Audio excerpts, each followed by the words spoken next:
We climbed up through the rupture of the stone, the edges pressing on us from each side, with hands and feet picking our way upon the broken path beneath.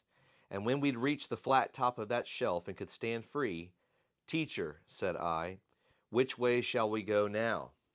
"Never retreat a single step," said he. The Christian philosopher and theologian Dallas Willard once said that you can't be filled with the Spirit and empty of discipline.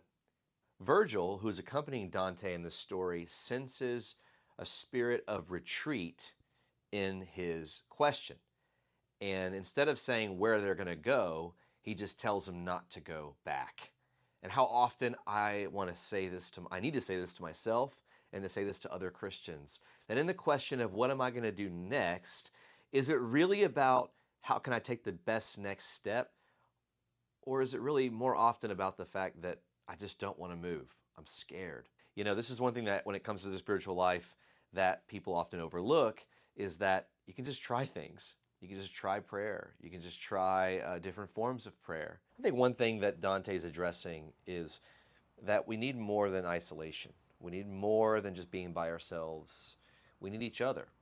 And one of the ways that we actually escape the slothfulness of not taking that next step, of retreating, is by being with other people.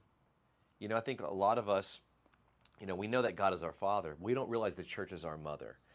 We don't see how our spiritual lives, our spiritual family, we simply want to be a single parent spiritual family. But that's not the way we were created. We were created to be together. So one of the ways we just break free from the slothfulness is we get a Virgil, we get discipleship, we get mentorship. We get somebody who can look at us and they can probe the depth of our questions to see what is the question beneath the question. See, whenever Dante says to Virgil, where do we go next? What he's actually asking is, why am I so afraid? And Virgil says, do not retreat. So my question for us this week is simple. Where do we postpone the good? Why do we postpone taking that very next step?